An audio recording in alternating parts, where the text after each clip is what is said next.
All right, Kim, you have the honor of, out of all of our Rolling with Roland interviews, this is the first one we actually have shot in studio. Oh, get out of here. We normally are on the road in LA, Atlanta, New York. We've never done one actually in the Black Star Network studio. All right, well, I feel special. Yes, sir. Yes, sir. So glad to have you here. So it's 2003. It's 2002. It's probably 2003.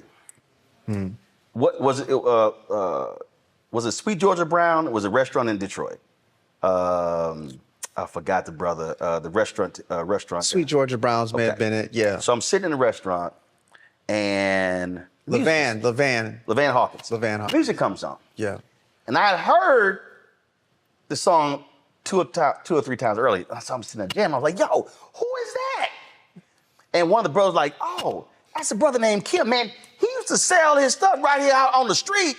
And he said, yeah, but Motown just signed him. And I was like, really? I said, man, I love that jam. And so it happened a couple more times, and they were just telling me, they were like, oh yeah, man, brother was selling out of backpacks, out the back of the trunk. And I was like, seriously? Like, oh yeah, he used to be homeless, and oh man, he about to blow up. Yeah. And here you are sitting right here right now. And here we are today, right? That's 20 years ago. Yeah. Yeah. It's exactly what happened. Yeah. And I was just like, yo, I'm feeling that jam. Yeah. And they were like, yeah, man. And so take me back, man, just that moment, you just trying to make it happen and just peddling your stuff, and I need some people to hear my stuff and get my break. Yeah, and I talk about that, in my book. I had been trying to get a record deal for a long time. You know, when I finally got signed to the Motown record label in 2003, I was 34, 35 years old. And up until that time, I had been trying to get record deals the traditional way. You know, you record your demo, you record your music, and you send it, to the record labels, or maybe a friend of a friend knows somebody that works for, the record label. And really, chemistry that was my last ditch effort at being in the music business. How long have you been trying? I've been trying since I was a teenager. Wow. And I'm grateful that it didn't. I'm grateful that it happened when it happened, because I wasn't prepared, as a teenager to embrace all that comes with a career in the music industry. But you're sitting here, and you're sending stuff, and you're sending in it. Yeah. And were you hearing nothing, or were you hearing, nah, bro, this ain't it? Yeah, I mean, we weren't hearing. There was, we weren't hearing anything. I think a mutual friend, actually, a mutual friend of Vivian Chu. Yes. Right? So Vivian Chu actually worked for Polygram. She was representing RJ's latest arrival, who was also out of Detroit, and I had a cameo appearance on one of their albums. So they were working in the studio next to us, and I was 19. I was 18, 19 years old, and she came to look at the, she was there with them, and she came, and we were, making a presentation to her for her to sign, to get us signed, but I wasn't ready. We were a mess. So I had been trying all those years. So chemistry, it was like, you know what? I'm just gonna put this out myself. I mean, it's a broader story than that, but it was like, I'm just gonna do this. I'm gonna do this myself. I'm gonna. And then, so once, and I always tell people all the time, making the CD, writing the book is one thing. Yeah. Selling it is a whole other thing. Yeah. And so you said, I'm just gonna sell it one by one. Yeah. Yeah. And so what were you doing? Just going around different places and? Well, actually, I recorded Chemistry live in Detroit before I went and took it into a studio. I recorded it live, and I didn't like the recording. And so we never put it out.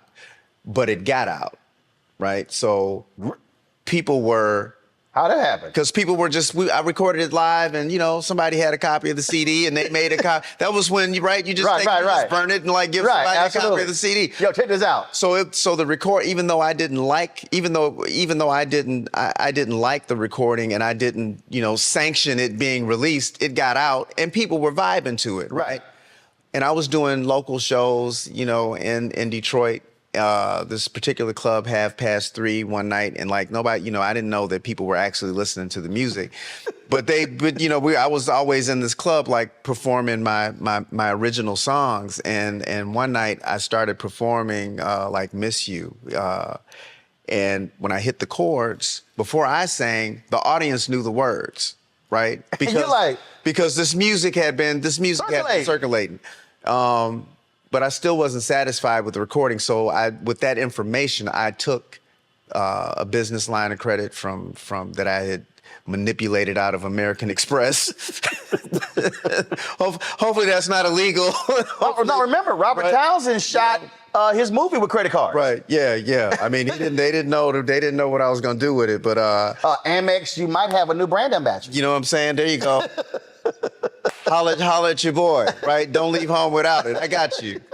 And I recorded the Chemistry CD and went to a studio, recorded it as proper as I knew how to make a record, and the rest is history. So yeah, I was selling them. There was already, so by me getting the response from the audience that night, I knew that there was somebody out there to sell a record to. The reason I think that's so awesome is because the audience always speaks. The audience always speaks. You did not like it. They were like, bruh, we good with all that. It's so it's so like there were all those Prince songs he had in his, that he never released, that Warner Brothers later released, I think called the B-side. Yeah. And like, I love his song, It's About That Walk. And he never liked, his whole deal is, I don't ever want those songs released. And I'm like, that's banging. So the audience is like, look, man, we ain't into all the pure stuff. Right. We vibing with this. Right. That's why I think that's an awesome story, because the public spoke. The people know, and that's the model. I think that's a model for any business. That's a lesson in entrepreneurship, right? It's like, if you take it to the people. If the people dig you, industry will follow. Don't matter. And see, this is pre-social media. Right. So literally that burning and passing around is how we, cassette tapes and all this sort of stuff like that. That is what happened. So now, you got folks who I don't need a record deal. They're on Vimeo, they're on YouTube, they're on the platforms, not even needing that, because they're like, I don't need your validation. At the end of the day, the record label is sort of like the same thing with the TV game. Mm-hmm. You're waiting for somebody to say, yes, it's now okay. Yeah. And your audience are like, yeah, it's good. Yeah, it's good. Now roll with it. Yep. So we've been, 8 months after we released it on my own label, Chemistry Records, I was sitting down with Kadar Massenberg over at Motown, and the rest is history, as it So were. when you're sitting there, and you've been sitting there trying for 15 years, did you sit here and go, okay, this thing is actually happening? Yeah. So you sign, but sign don't mean you about to blow. There's a whole bunch of people who got signed who didn't do anything. Right. That's when the real work began. That's when the real work. I mean, but Roland, it was good. It was good before I got signed. Right. I mean, the record label is able to take the project somewhere else and move it, and you have the infrastructure for radio and all of that. We were on the radio, but we didn't have the infrastructure to be nationwide. But dude, I sold 17,000 CDs on my own at $10 a pop. Not by myself. I had a great team. My manager then, Toya Hankins, was a great, Toya, she was a great partner, a great collaborator. But 10 times 17,000 is $170,000. So it was okay. You ain't got to explain to me. Right, I was going to published 5 books. Right. So it's like, people like, man, you published the book. I was like, this is the 3rd printing. We moved 15,000. 15,000 times $12.95. Yeah. So we were, if I had never signed, we were in a pretty good place, just on the audience in Detroit, some in DC, some in Chicago. But the label allowed me to the territory to build, grow, expand. Absolutely. Yeah. So and to your point, yes, it was a very transformative, experience. When I signed my deal, I was scared to death. The thing why I think it was, again, as somebody who was sitting in this restaurant going, yo, man, that is, because it was just, what do the ears hear? Yeah. The reason I thought it was so perfect because chemistry hit for me at the right time because of what was not in the marketplace. Right. And it was just totally different. It wasn't people early on like, oh, this is like Al Jarreau. It wasn't old school jazz. It wasn't smooth jazz. It wasn't contemporary R&B. It literally was. It was to me a throwback to the balladeers, the Billy Ecksteins of the world. And at that moment in music, there was nobody who was really in that space doing it. Yeah. I would agree with that. And, and we really, made an art out of walking the line between jazz and R&B. And I'm grateful to Al Jarreau. Al helped us sell a lot of records in the beginning because people thought it was him. Yeah. And so he helped with my discovery, so to speak. And, and I'm grateful for that. Absolutely. Yeah. Absolutely. Now, we all go through so many different things, and in your shows now, there's always a moment in your show, Charlie Wilson does the exact same thing. Yeah. Where no matter where you're performing, no matter who's there, you are going to take folk to church. Yeah. And you really make it clear to people what you've endured, what you have been through, and you want every single one of those audiences to know and understand that you're just not seeing a dude up here on stage and it all happened and everything was perfect. Right. And, and I've been doing that since the beginning. And actually, the seeds and the foundation for the work that I'm doing today was really founded upon the idea that I could use this platform, as really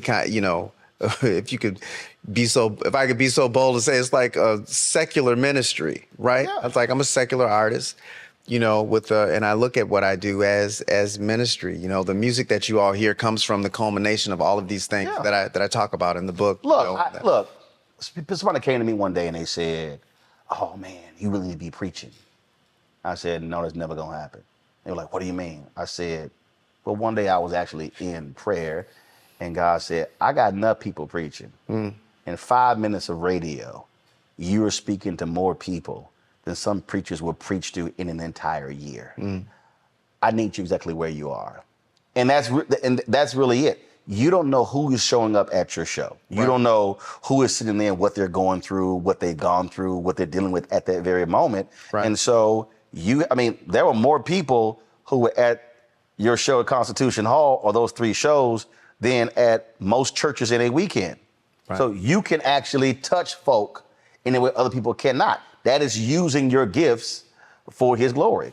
Yeah, for sure. Yeah, and that's exactly the way that I see it, and grateful that I have an opportunity to be used in this way. Have you had folks in the past who were like, "Yo, Kim, say, bro, we don't need the God stuff in the show"? Yeah. I mean, all the time. There's been pushback, from a small segment of the community, a small segment. Hey man, turn your cell phone They calling right now. Professional. No, that's like, look, when the wife calls, Mom and when the wife calls, you know. Wait a minute. The phone is on silent except when mama calls. Oh, there you go. I got you. That's the one you got to take. Yeah, when mama calls, it's like, okay, or like real mama, right. Who's going through some health issues, but it's all good. So we talk about as a small cadre of folk. Yeah, we came to hear, we want to hear love calls. We didn't come to hear you talk. We didn't come to hear you preach, and that's okay. I feel like, I've been doing this for 2 decades, so ain't nobody pulled the rug up from under us yet, so I guess I'm doing what I'm supposed to be doing. See, that reminds me of so Tyler Perry had a development deal with ABC. Mm-hmm. And so some executives sent a few notes. Hey, there's too many Jesuses, being mentioned. Can we pull back on the Jesus and the God references? Right. And he's like, okay. How about there not be a show? Right. And literally bounced. And he was like, if someone tells me I can't say God or Jesus, I cannot be in business with Right, right, and right. walked away from the deal. Yeah, and that was one of my party lines. It's like, dude, yo, you say that I'm messing up the show doing that. I'm like, dude, there would be no show Right. without, my faith is that's why we're sitting here right now, is because of that. It's the most important thing about me, and so I have no shame in sharing, particularly now in these days that we're living in, where we've got, I don't know, and just in this year alone, you probably know the answer, 119, 190, mass shootings, Yes. or whatever that Yep. whatever Yep. that number is. Yeah, we're approaching 200. One is too many. We're approaching right? 200. But I mean, it's over, and coming through the pandemic, which I believe was just a test drive, it's just all this stuff going on. So, I have to stay grounded in my faith, and I want to infect people with that, so they have something to hold on to, something to hold on to as we're going through these vicissitudes of life, as a people and as a nation, and as fathers and mothers and parents, and so it's like, I think that's the most important work that we can do. Well, it's also, I think it's also important for the public to understand that when you see someone where they are today, that's not, as Paul Harvey would say, there is the rest of the story. Yeah, I use the example all the time. People love to talk about Bishop T.D. Jakes today. Yeah. But nobody want to talk about when he was digging ditches. Yeah.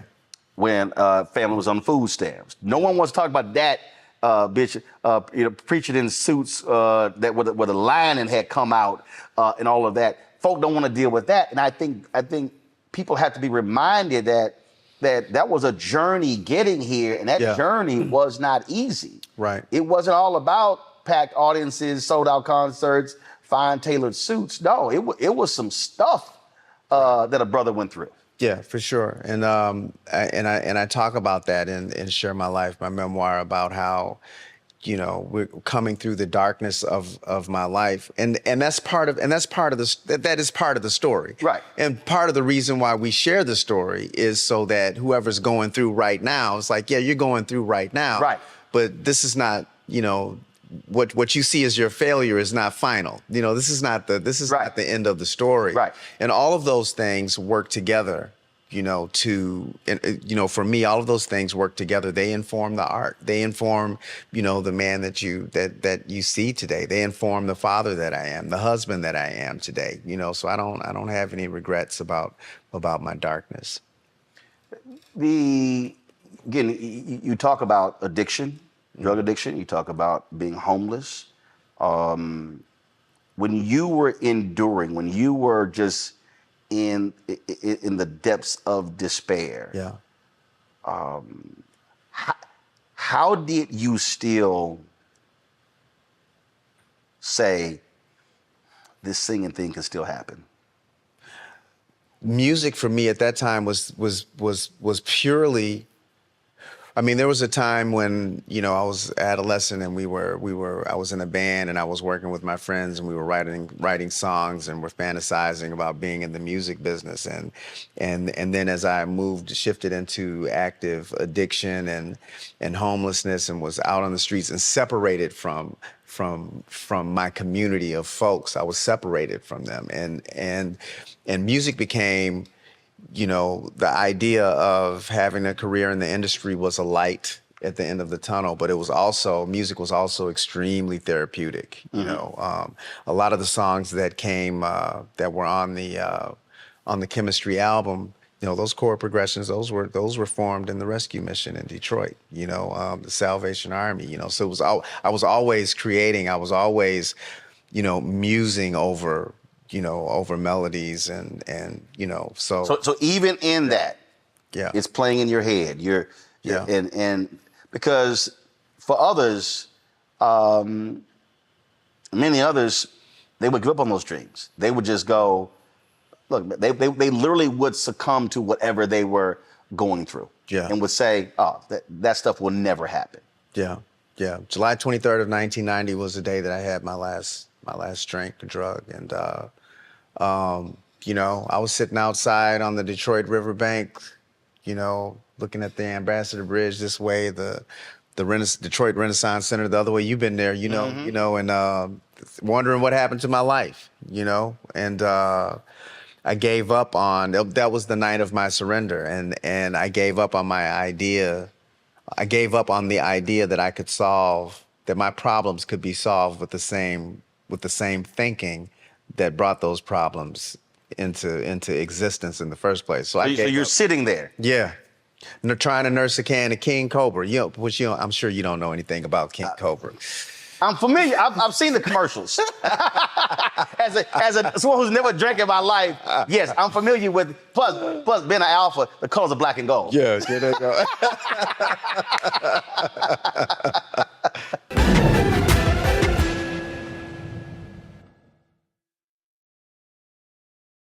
Hi, I'm Isaac Hayes III, founder and CEO of Fanbase. Fanbase is a free to download, free to use, next generation social media platform that allows anyone to have followers and subscribers on the same page. Fanbase was built through investment dollars from equity crowdfunding from the Jobs Act. People just like you helped build Fanbase, and we're looking for more people to help build Fanbase. We are currently raising $17 million in a Regulation A crowdfund on StartEngine. We've already crossed $2.1 million, but we're looking to raise more capital from people just like you that deserve the opportunity to invest in early stage startups without having to be accredited investors. So right now, I'd like you to go to startengine.com/fanbase and invest. The minimum to invest is $399. That gets you 60 shares of stock in Fanbase right now, today. And then use Fanbase to connect with friends, grow your audience, and be you without limits.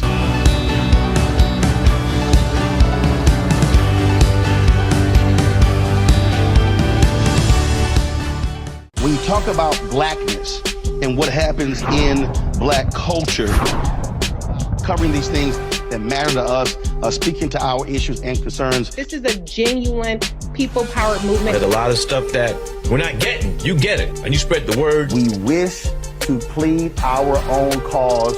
Too long have others spoken for us. We cannot tell our own story if we can't pay for it. This is about covering us. Invest in black-owned media. Your dollars matter. We don't have to keep asking them to cover our stuff. So please support us in what we do, folks. We want to hit 2,000 people, $50 this month, raise $100,000. We're behind 100,000, so we want to hit that. Y'all money makes this possible.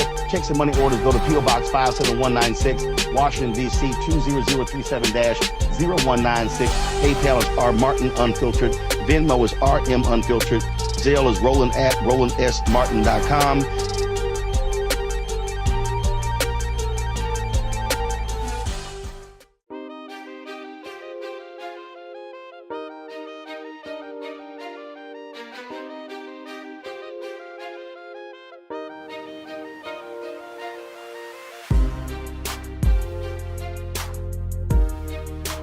So you're sitting there. Yeah. And what did it just? Was it a voice? Did it just hit you, or? I was just tired. I was tired, which didn't mean that like I got up the next. Which didn't mean that like that was the night of my last drink. But it didn't mean that I had a plan or I knew what to do. In fact, it was the exact opposite. I didn't know what to do, and that's. But you knew. I can't pick that up. I came to a place where I could no longer see living with drugs and alcohol or living without them. What am I going to do about that? I don't know. I don't know what to do about that. Right? So when I could admit that I didn't know what to do about that. But I don't know what to do about that when you know, I keep repeating the dude, there's an ad, when the student is ready, the teacher appears. I don't know what to do about that. And God is like, are you done? So you're done now. Right. And then literally like the heavens are around the conference table like he's done. Like, you done? I think he's done. Are you done? Like, can I do this now? Right, you know? Like, you finished doing it? Exactly. It's sort of like when you go through divorce. Yeah. I remember I stopped praying because I was married previously for 6 years. I stopped praying for God to save the marriage. And I said, God, just open my eyes to see, ears to hear.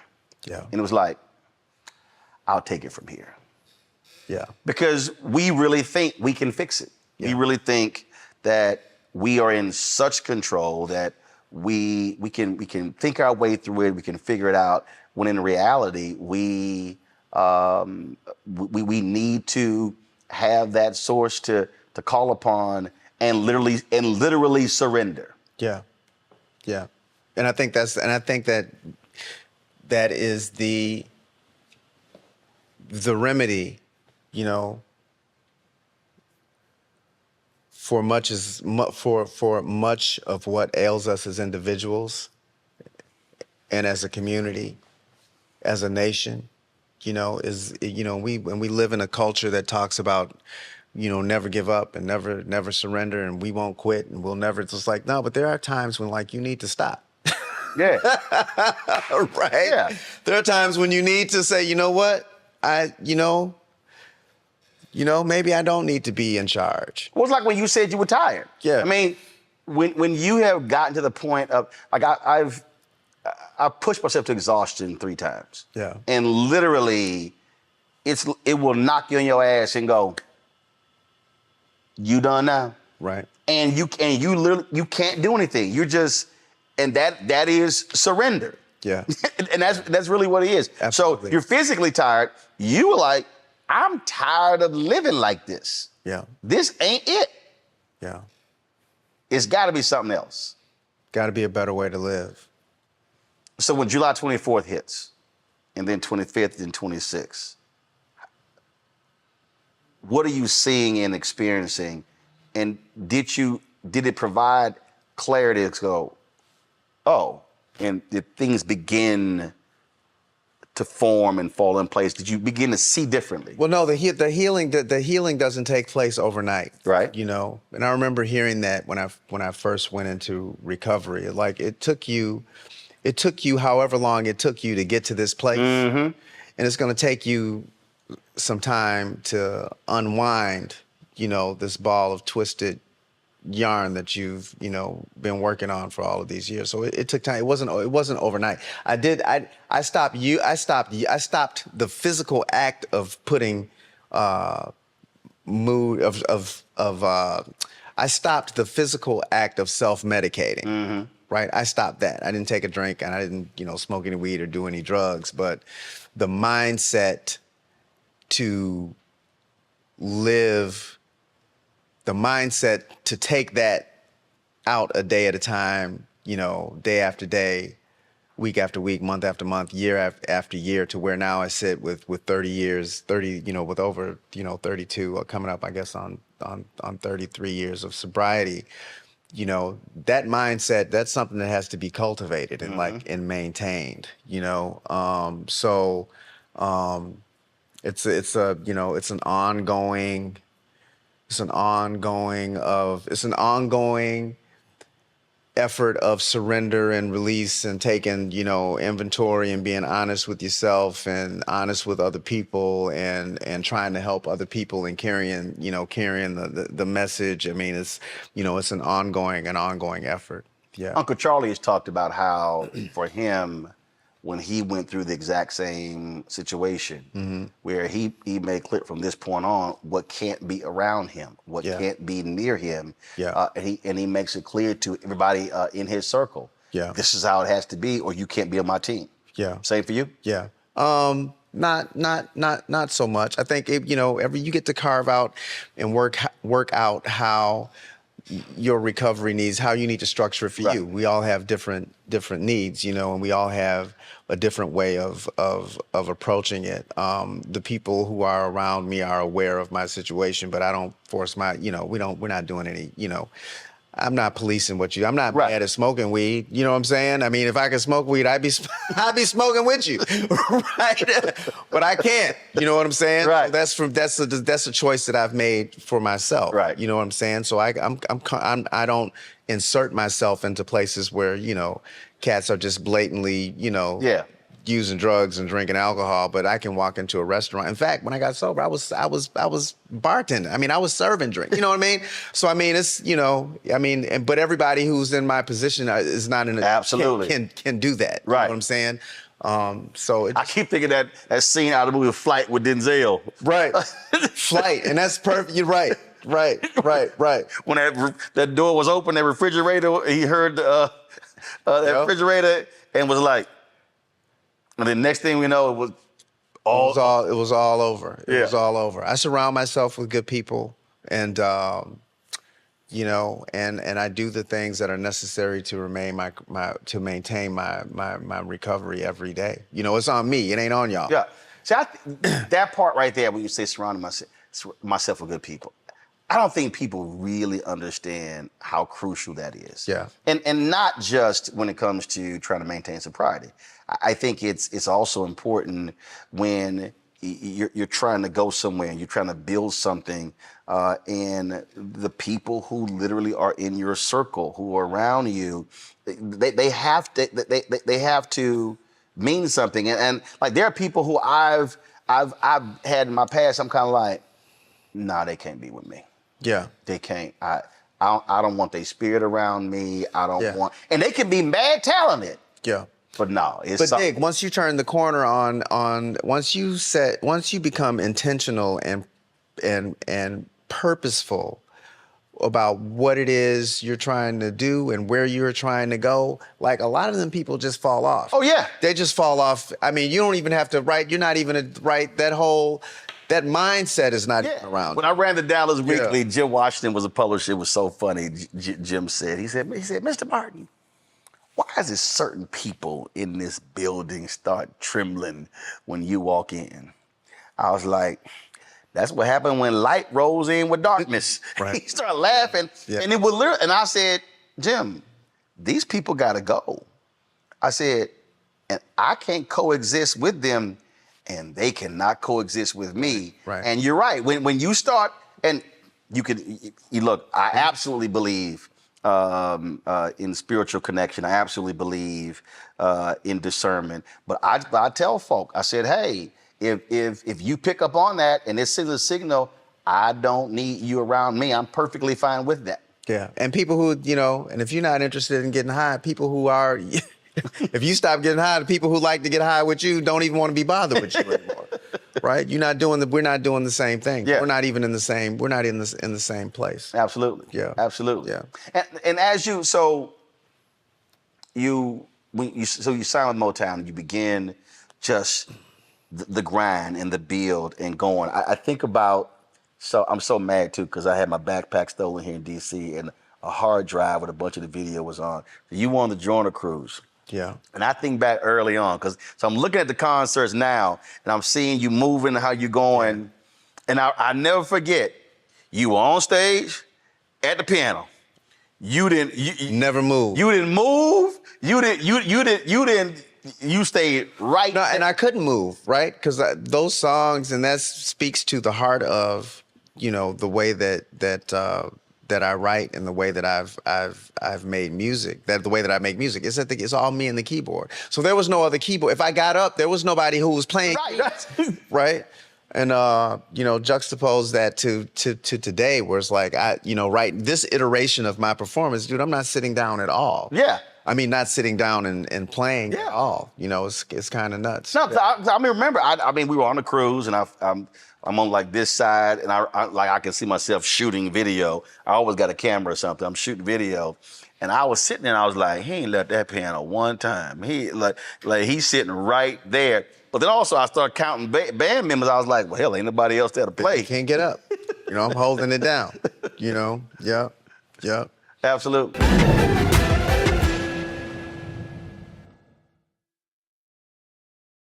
What's up, y'all? Look, Fanbase is more than a platform. It's a movement to empower creators, offering a unique opportunity for everyday people to invest in Black-owned tech, infrastructure, and help shape the future of social media. Investing in technology is essential for creating long-term wealth and influence in the digital age. The Black community must not only consume tech, we must own it. Discover how equity crowdfunding can serve as a powerful tool for funding Black businesses, allowing entrepreneurs to raise capital directly through their community through the Jobs Act.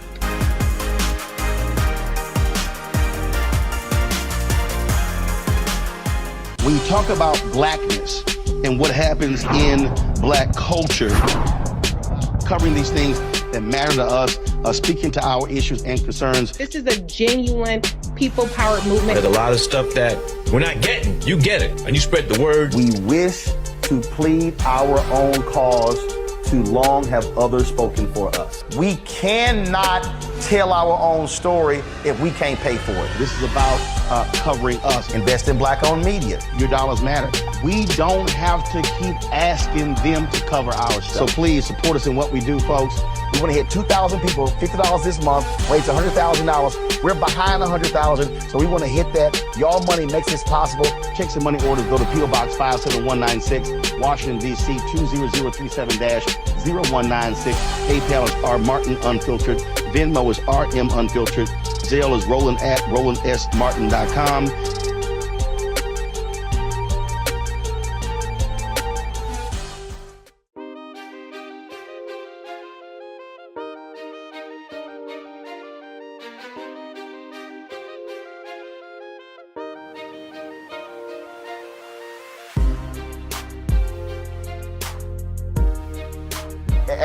As you've built, as you've gone from one album to the next, as you have performed and performing with others, how has that growth been for you to keep evolving and keep redefining who you are? Obviously, look, being in the pocket, this is my style, this is my music, but understanding one has to still maintain relevancy over a 20-year period. For sure, yeah.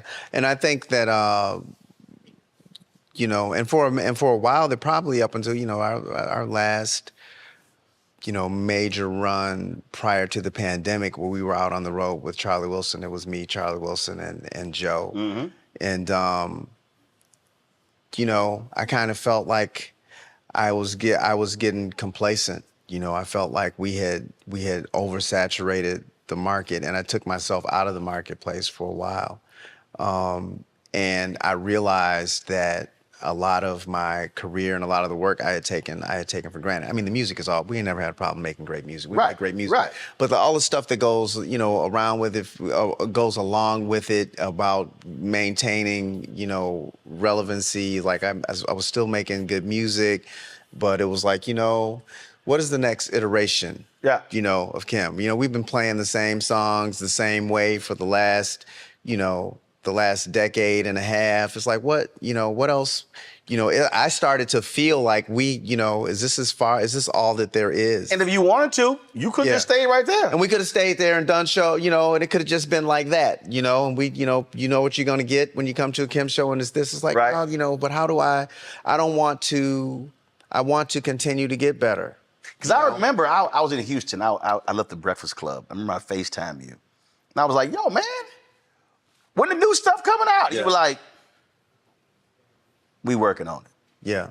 And we working on it. I think when Maxwell stepped away, it was like for 8 years. Yeah. And he was like, I need to step away.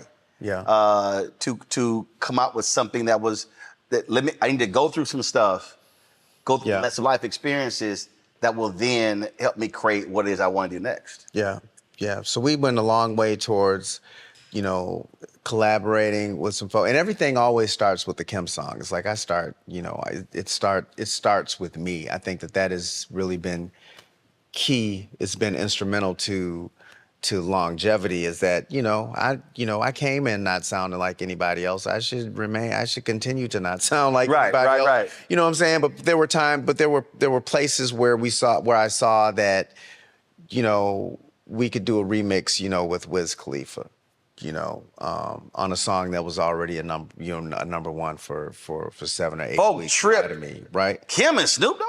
Yep, Kim and Snoop downtown. We got Rick Ross on the record. There were collaborations that made sense. Revamping the show.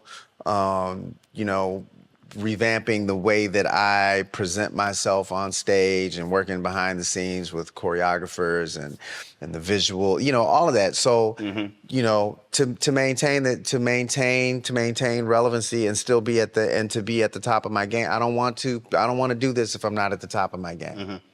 you know, I don't want to do this if I'm not continuing to grow, if I'm not continuing to, you know, to evolve. Then there's no point in doing that. What do you make of, because I've seen you open, I've seen you close. Yeah.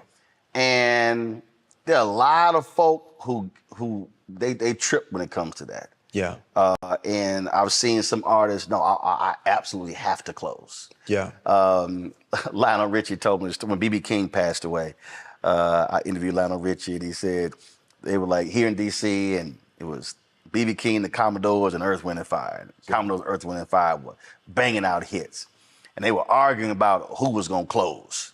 Yeah. So who was going to go first and second. And B.B. was like, hey, guys, listen.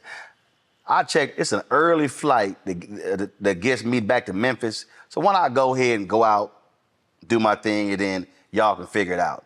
So they were like, all right, bet. He said BB rolls out there with his little amp and just destroys the stage. Right. He said, then there was an argument, who the hell gonna have to follow him?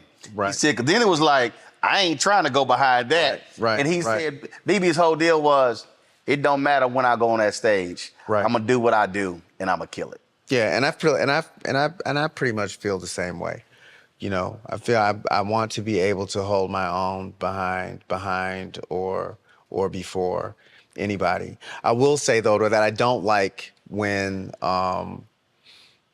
you know, there are rare occasions where they want to, you know, like we did Tom Joyner with Earth, Wind and Fire, you know, one year, and we performed for 2 nights. So the first night it was me before them, and the second night it was them before me, and I headlined. And I'm like, dude, I don't like, and I give my charge to my team. It's like I don't like going on behind a legacy artist, just respectfully. Not because I'm not gonna kill Earth, Wind and Fire. One, I don't want to go on behind Earth, Wind and Fire anyway.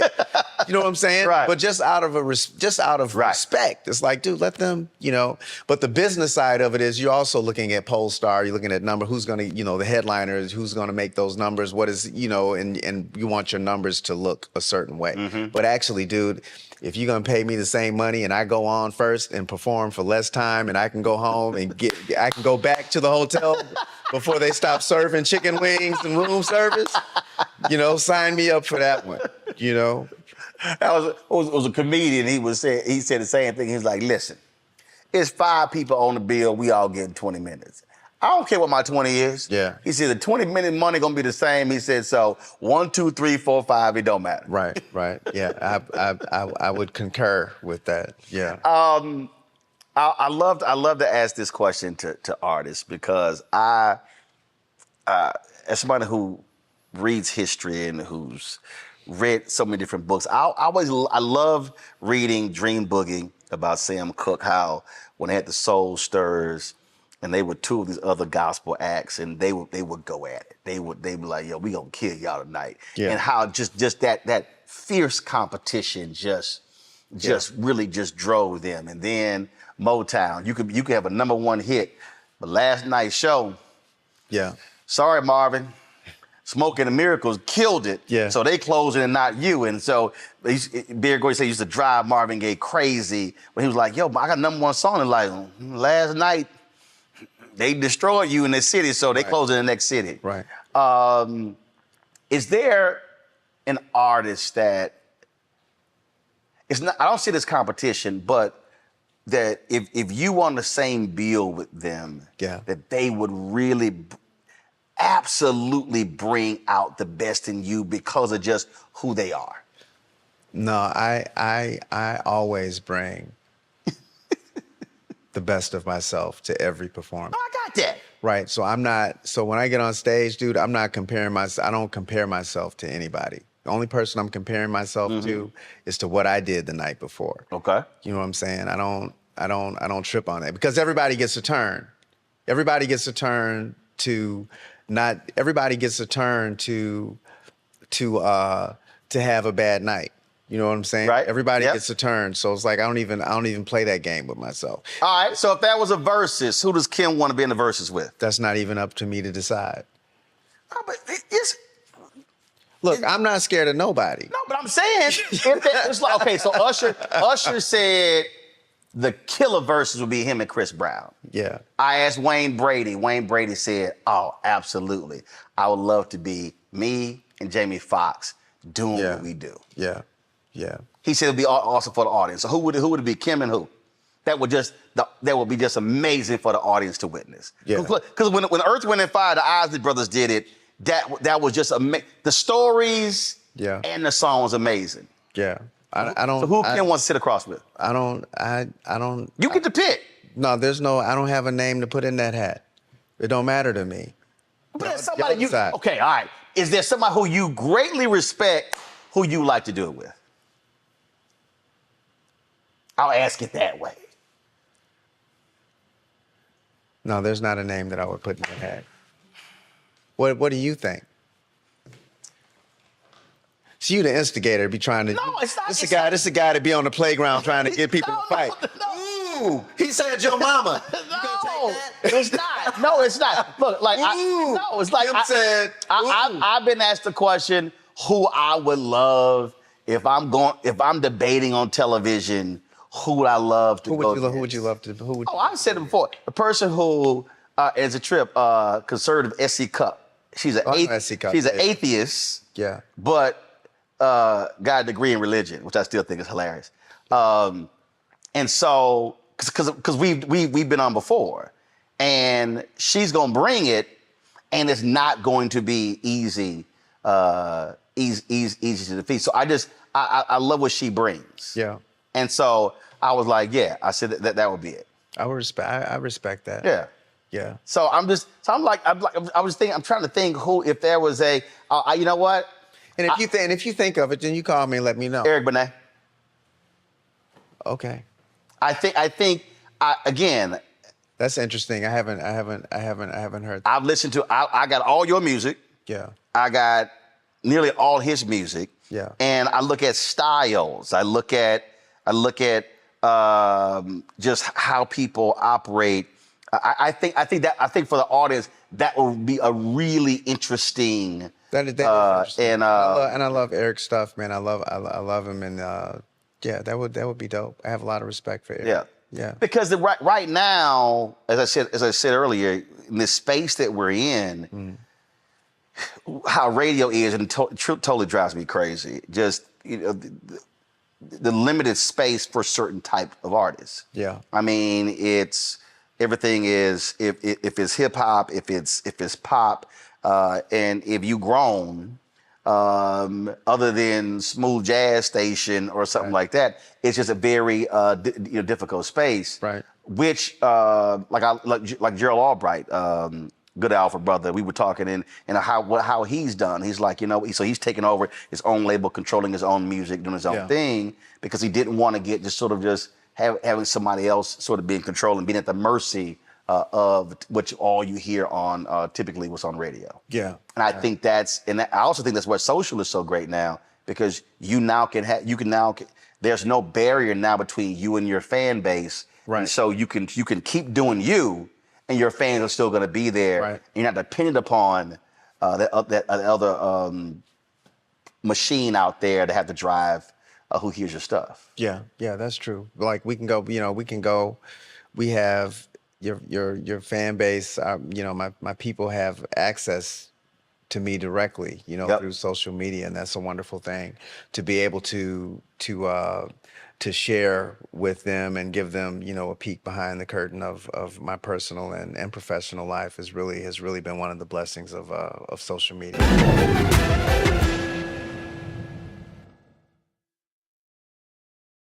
When you talk about blackness and what happens in black culture, covering these things that matter to us, speaking to our issues and concerns. This is a genuine people-powered movement. There's a lot of stuff that we're not getting. You get it, and you spread the word. We wish to plead our own cause. Too long have others spoken for us. We cannot tell our own story if we can't pay for it. This is about covering us. Invest in black-owned media. Your dollars matter. we don't have to keep asking them to cover our stuff. So please support us in what we do, folks.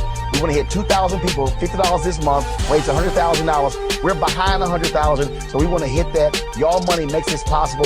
Checks and money orders go to P.O. Box 57196, Washington, D.C. 20037-0196. PayPal is R Martin Unfiltered. Venmo is RM Unfiltered. Zelle is Roland at RolandSMartin.com.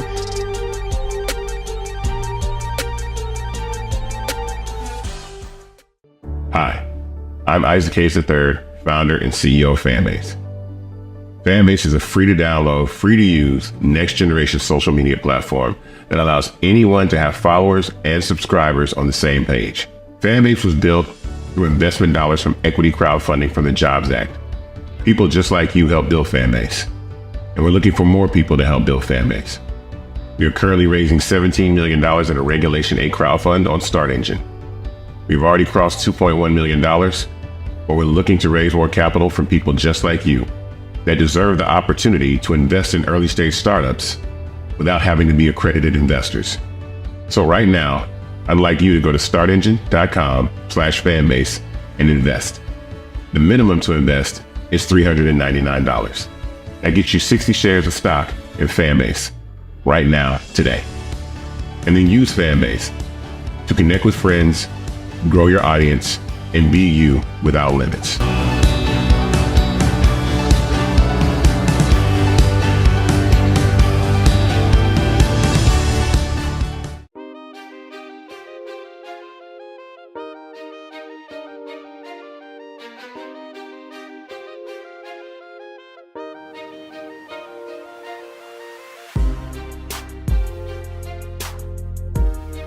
You mentioned some collaborations you've done. Who would you love to do something? Sade. Don't you know her? Don't you know somebody that know her? And see, that's the one person I see. Normally this part of the interview, I can pick the phone up and literally call that person direct. Somebody got to know somebody. Bruh, when I interviewed Frankie Beverly, Frankie said they were his was Sade. Yeah. And he said they were that close. That's funny. To consummating a tour with Sade. Well, I need to call Frankie then. And he said it never happened. Yeah. But yeah. That would be the move. There've been several folk, her name comes up. She's so elusive that that would be a tour. Yeah, Murder, She Wrote. That would be This is Murder, She Wrote. that would be a collaboration. Yeah, or just a record. We don't have to tour. I'd love to tour. But why? What is it about? It's just a record, huh? What is it about? What is it about? What is it about her that why you named her? I think that, that particularly with my earlier stuff and like with really what my vibe is that, if I there's a part of me that feels like the male counterpart musically, to Sade. It's like that vibe. It's that music that you put on and you ride to it, or you clean the house to it, or you make love to it, or you know what I mean? Mm-hmm. And your kids can listen to it. Yep. Your kids are vibing with it, just classic, elegant, top shelf, well-written, poignant lyrics, it's complex. The music is complex, but it's simple. Right, complex. Yep. It's simple. You know what I mean? It's not a whole lot of stuff. Everything in the music, everything in the show, it means something. Yeah. See, I love how Sade can come out and then disappear. Right. And then all of a sudden, and it's not like, oh, well, we forgot about her. When she comes back, oh my God, Sade's back. And she comes back and disappears. And comes back as herself. Yeah. Just comes back, it's beautiful. Nothing extra. Look don't change, not coming out. Yeah. Clothes in the hair. It's like, okay, I'm back. Yeah. I'm gonna do what I do. Yeah. So put that word out. Come on, girl. Yeah, that's right. Look, hold on. Look, which camera? What camera? One right What's here? that? Is this one right here? Come on, girl. Look right to that camera right there. Sade, we looking for you, girl. Come on, let's get it. Let's get it. Holler at your boy. Let's do one. I got one for you now. Look. Yeah. Oh, you got something you already Yeah, we got holding in your pocket. I got him. Yeah. All right, I'm gonna put the word out. I don't know who. I'm gonna find somebody. Yeah. Because if I don't know her, I know somebody who know her. I don't know. That could be Lionel Richie. Right. It could be 6 degrees of yeah. separation. I can get to. If I can't get to him, I'm gonna get to him through one person. So I'm gonna have to figure that one out. Yeah. Figure that one out. You from Detroit? Crowds are always so different. But what's one city, not hometown, they just different when you perform. Actually, Detroit is the hardest place to play because it's home. It's the hardest place to play, because I know like you know your audience, but like I literally like I know the audience. Right. Right. And they know me. So a lot of those people know, the offstage Kim, behind the scenes Kim, know where the bodies are buried. They've seen it before. Mother Mama's gonna get her tickets and her friends and her brood, right? So it's easy to take it for granted, or you know what I mean. You want it to be right. To give them more because they've been with me since the beginning. But DC is also wonderful. DC is wonderful, man. We spent 3 days here. Michelle Obama was at the show last night. DC, my first shows outside of Detroit. The first one outside of Detroit was in Chicago for Jesse Jackson, Rainbow Push. Mm-hmm. But the other one, we were coming here. Club Zanzibar, Warner Theater. We played there with Floetry. I remember that like yesterday. Lots of nights at Constitution Hall. Mm-hmm. And now we do National Harbor, MGM over there. So DC, the DMV. Mm-hmm. The DMV is the place to be. Yeah. So it was in Detroit. Oh, I forgot when it was. I forgot what I was even there for. And you gonna call me up, gonna ask me to sing. And it was probably they did that. It was NABJ. It was NABJ. Our was there. And I was like, Kim, they pay me to talk. They don't pay me to sing. You like, man, get on off this thing. I was like, hey, look, I sang with the choir at church when I was growing up, but that ain't what I do. Yeah. That ain't what I was like, no, they pay me to talk. Yeah. Like, you give me the microphone, I'd knock a speech out. That ain't a problem. Yeah. Just tell me how much time I got. And we appreciate you for that. And I thank you for always, over the years, man, just really, being so gracious to me, man, and taking time and supporting the music and hitting me up every once in a while when you're out and about in the streets and you FaceTime me real quick and say hello and drop in. It means more than and I appreciate you. Not a problem. Not a problem. Yeah. Not a problem. Yeah. This book, I ask every author this. Doesn't matter. A wow moment. A wow moment. A moment when they were writing it, they were researching that even they went, wow, I forgot about that, or man, that was crazy. What was your wow moment putting this book together? I had the perfect collaborator in David Ritz, who's written. I'm literally reading the first. I'm literally reading his Aretha Franklin book. Yeah. He was like the perfect collaborator for this because his sensibilities to music. Because he did Ray Charles, Marvin Gaye. Very good friends with Billy Preston. Yeah, Lenny Kravitz. Of course, while you're talking, I'm laughing because when his Aretha book came out, Tom Joyner had him on the show. Yeah. My phone rings. Roland, it's Aretha. You got Tom's phone number?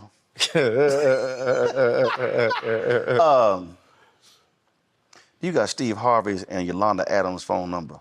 Yeah. I don't want him on anybody's show. Yeah. And I'm sitting there like, okay, I'm trying, like, I know all these people, but he is the queen calling. Yeah. I mean, yeah. But he's, I mean, he's done a lot of amazing books on Black artists. Yeah, he's you know, for me he was the perfect collaborator, and so the wow moments for me, I mean, this is the narrative of my life, so Right. there's nothing in the book that surprised me that was Right. coming from me. Right. But what did surprise me was in his research for the book, he interviewed my mother. And my mother told him things that I had no idea. So they were like there's a lot of stuff that's not in the book, right? And my mother told him things that, like, I was just blown away. You didn't know he was going to be your mama? Huh? Did you know he was going to be? Oh yeah, I knew he was. But you didn't realize what she was going to say. I didn't realize and it wasn't a question of, you know, it wasn't a question of, and I talk about this in the book about in the African American culture, and I know it's not exclusive to us because they got a song called, you know what, we don't talk about Bruno, right? But there's so much secrecy, and there's so many things that go unspoken. Yep. And there's so much that is kept from the children in our homes when we're growing up. You know, Yep. this is grown folks' business. We don't talk about Yep. that. But somebody needs to find a way to communicate and explain why certain things are happening, you know, in the home. And we think the dysfunction in our household starts in our household, and it doesn't. It was in their household, and it was in the household before Generational. mama's, and it was, right? So all this generational stuff. And Yep. so she brought a lot of these things to the table that she wasn't deliberately concealing from everyone. It was just like we just never talked about it. Right. You know, and I'm looking at her, you know, at her manuscript. I'm like, dude, this is, you know, and this is not even for me I can't even say a lot of the things that she talked about, you know, and You're like, Mama, that's a whole separate book. right, that ain't even right, and it's not mine to tell, right? That's yours to tell, right? Kim's mama with David Ritz. Right, yeah, but it was truly a transformative, you know, very transformative experience for all of us, yeah, in ways that I'm sure we've just beginning to scratch the surface on. You talk about being married and the two of you having 6 kids. So with that, Yeah. how has that caused you to look at communicating and with them differently, Yeah. raising them differently? And it's really shown me how much more room there is for me to learn how to communicate effectively. You know, I mean, it's just, you know, I you know, with my kids, you know, with my wife, with myself, you know, what is this? Because a lot of times we're on automatic pilot with the way that we deal with people and deal with, you know, in relationships. And it's like now in this season of my life, it's like learning to be more intentional, you know, and more thoughtful and less. And with my kids, it's like, and now it's really less about me and more about not even the legacy. You know, everybody said, well, I'm leaving a legacy with my kids. It's like, forget all of that. I just want y'all to be able to navigate the world. Right. You know, I want you to be able to navigate the world. I want you to be able to have, you know, emotional intelligence and understand. Yeah. So all of that, you know, all of that is on the table. Yeah. And what I'm looking to get better at. What is it that you really want to do that you have not done? You've done the Chris. First of all, the Christmas album. All y'all watch. I'm telling y'all. I told y'all I listen to music. No, it's not the traditional Christmas album. No. And I play it all the time. I play it actually non-Christmas. Yeah. Because no, I mean, it's a really great Christmas album that is just not your typical stuff, especially that freak song you and Lettuce did. That's what you say. It's a freak song. That's funny. We were promoting the Christmas album in a church somewhere in Texas. They wouldn't let us sing it. They wouldn't let me sing it. See? It ain't a freak song, right? And you were like, oh man, tell me, Jesus is the reason for the seasons. On the Christmas album, they like, Jesus. Yeah, they like, yeah, but Joseph didn't get with Mary. So you ain't singing that song. Right. The Christmas album is one of my favorites too. It's one of my favorites too. What would I like to do that I haven't done yet? I think that there's a Grammy out there with my name on it somewhere. You know, we're looking for that. Nominated before? I've been nominated. Yeah. How many times? You won a Grammy? 4 times. Wow. 4 times. Okay. Yeah. And I think there's there's a feature film out there with my name on it. Now you've been in, but small, because you were in Sparkle, correct? I was in Sparkle. Yeah. Gotcha. Yeah. So you want so you what? You want like a meaty role? You want a lead role? Yeah. I want a lead role. You talk to anybody about it? Yeah, we work. We got some. I'm having some very interesting conversations. All right. I mean, I know people. Yeah, I know. We can talk off. I'm just checking. I don't want to let it out the bag, but yeah, we. I can make a call about some things. Yeah. Okay. Okay. Producers, directors, who you want? Yeah. And I need to write a Law and Order jingle. That's the one that really, I need one of them. That joint been around for a while. I need one of them. Right. Right. That walk to the mailbox money. Right? Yeah, absolutely. I need some more of that. Absolutely. Yeah. What's next? What's next? What's next is taking some time to sit back and reflect. This is a monumental year, 20 years being, in the record industry, the live album. We're out here. How long did it take you to do this? Promoting the book. The book has been in the works for years. Yeah, but I mean, prior to were you just jotting stuff down? Yeah, I started out with one author, and then changed gears and reconnected with David, who I met really early in my career, and we were able to really flush it out. So there's the book, and then I'll take some time down and start working on the next studio album. Come off the road for a while and make y'all miss me. Make y'all miss me and come out with some new music and get some of these other projects and ideas, off the ground. And, I feel like, it's 20 years in the game and I feel like I'm just getting started. Mm-hmm. I feel like this is the best I've ever been, internally and professionally and personally with all of its stuff. This is the best that I've ever been, and I'm really excited about the future.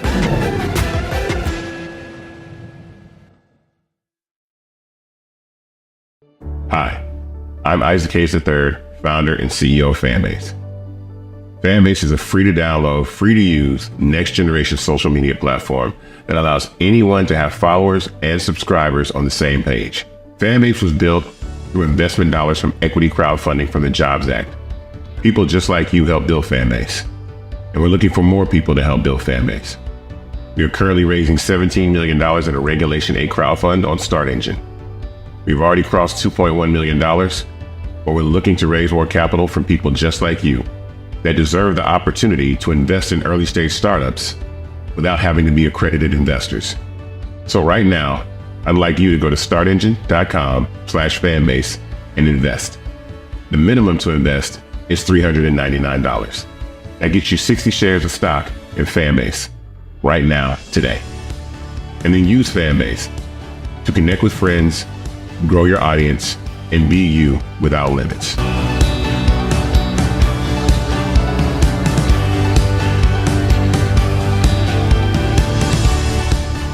Folks, Black Star Network is here. I'm real revolutionary right now. Support this man, Black Media. He makes sure that our stories are told. Thank you for being the voice of Black America, Roland. I love y'all. All momentum we have now, we have to keep this going. The video looks phenomenal. See, this difference between Black Star Network and Black-owned media and something like CNN. You can't be Black-owned media and be scared. It's time to be smart. Bring your eyeballs home. You dig?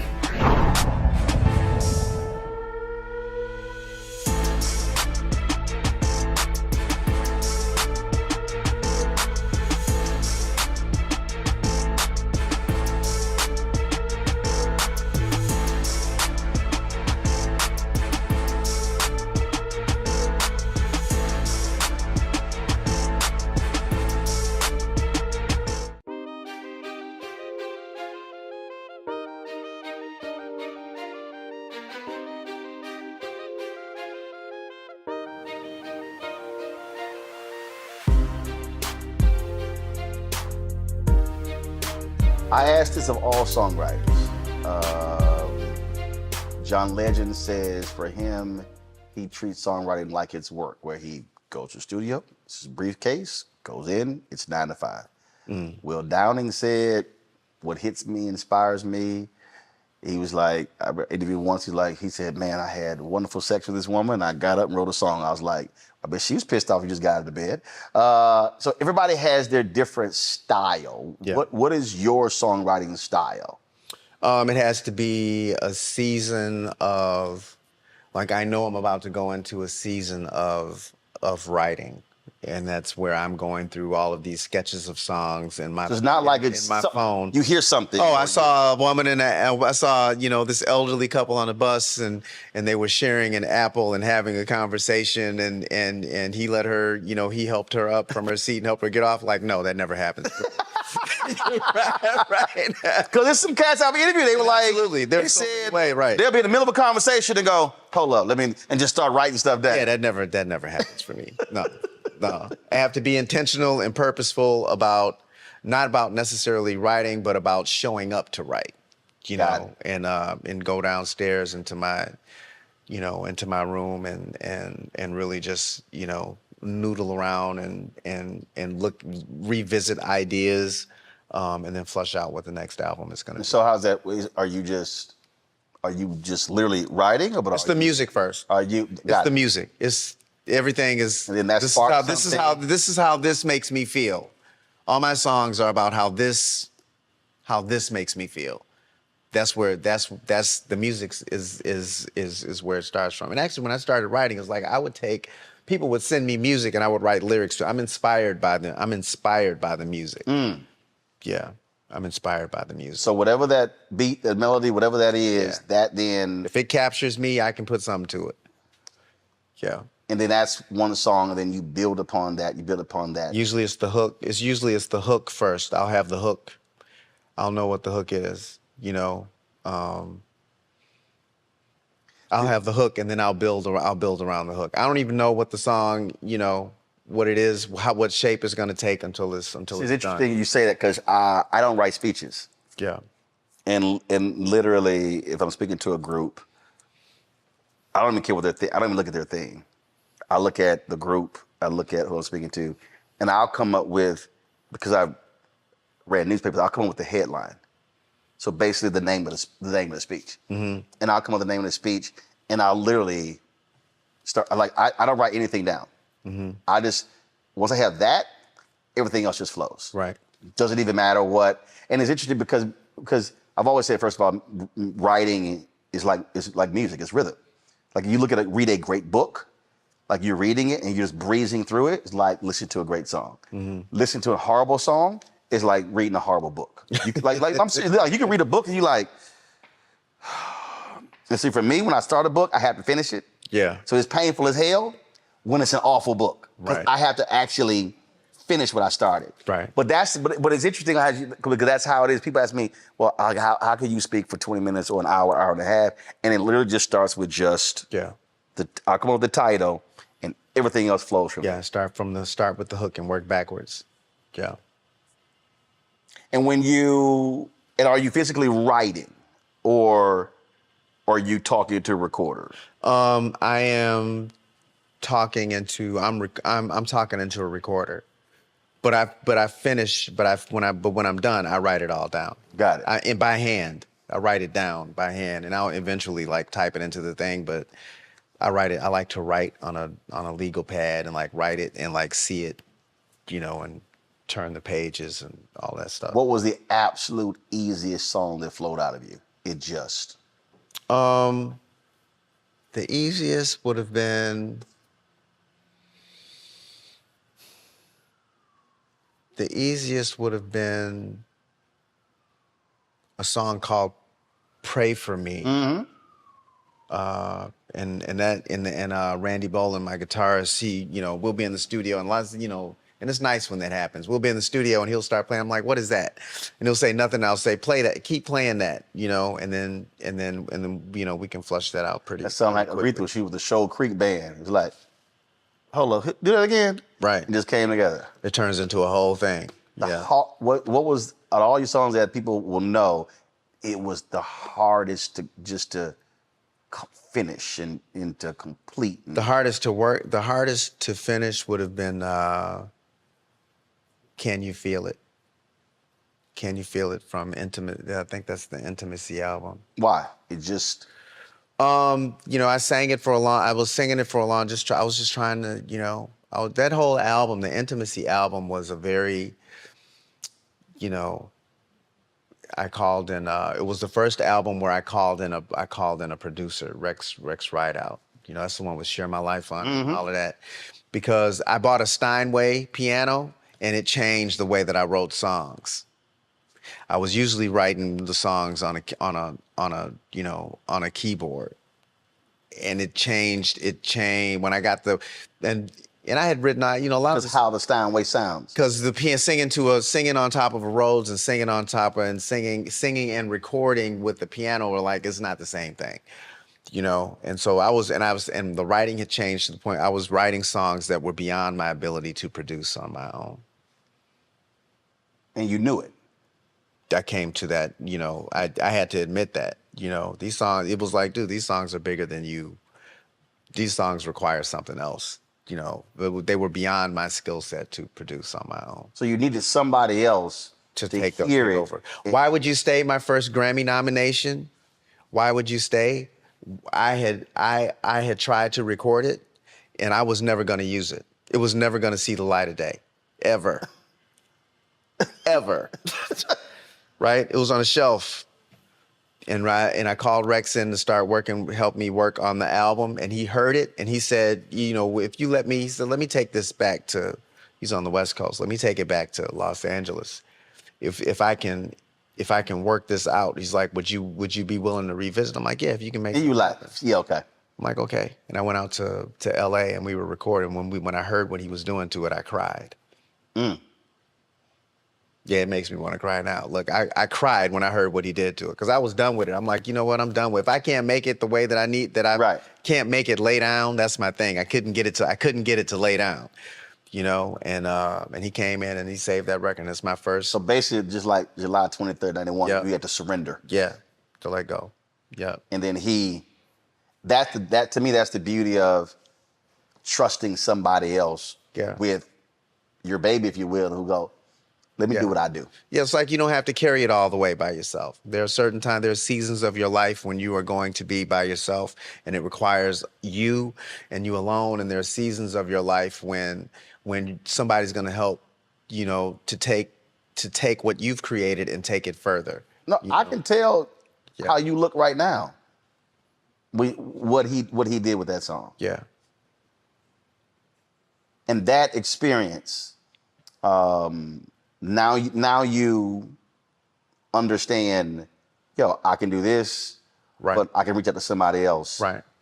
And that has made you a better writer, singer. Yeah. Because you could trust somebody. Right. Yeah. And now I can do it. Right. And then the flip side is 2012, I'm recording the Christmas CD, or 2013. And so Rex is supposed to come to Philadelphia to produce Jesus, which is a song on the deluxe version of the Christmas album. I got the deluxe version too. That has Patti LaBelle. Yes. Patti LaBelle and Ron Isley on the album, right? So Rex was supposed to come to Philadelphia so I could record Patti, because me recording was like, I didn't have any experience recording. I could record me, I could record my background vocals. It was like, dude, this, Patti LaBelle's an icon. He had the experience from working with Mary J. Blige and working with me and working with all these people. So he was supposed to come to Philadelphia to help me produce Patti's vocal. The label wouldn't let him come. That's a whole nother story that we're not gonna go there. But the label wouldn't let him come. But dig. Because this was something that I wanted to do. Label wanted to put, we need to put the record out. So you stay here and and I ended up producing Patti's vocal. Me, I'm in the, and were you like, which is really nothing, right? How do you don't have to produce a Patti vocal. And were you sitting there going, I was trying to make sure that I got everything that I needed. I had Patti, I had the audacity to have Patti come back. She came back a second day. She was very gracious. I'm like, because I didn't know if I had everything that I needed. And she came. Like, hey, Pat, I'm gonna need you to. And she came back the next day and brought me food, fed me. Look, sweet potato pie, potato salad, fried chicken, You know, so there are times, so it's identifying the places where you have to do it yourself. Yep. There are places where God's going to ask you, you got to do this yourself. Nobody else is going to. There are places where he's like, you can't do this by yourself. You need somebody to come in and help you. Absolutely. Okay, so I talked enough. You're going to let me go? I was about to sit. Can I get out of here? I was about to literally wrap that thing. I was like, I gotta pee. I was like, finish that thought. I was like, finish that thought. And I was about to say, Kim, congratulations on the book. Right, I'm sitting here like, dude, can I go pee? Hey, you were producing patty and the chicken and the potato salad and the pie. And hell, I'm hungry as hell. I'm hungry as hell. You sitting here. My man. Man, congratulations on the book. Always a pleasure. Likewise. Thanks for kicking it with me. This has been fun. My man. Thank you, bro. Thank you. Yeah.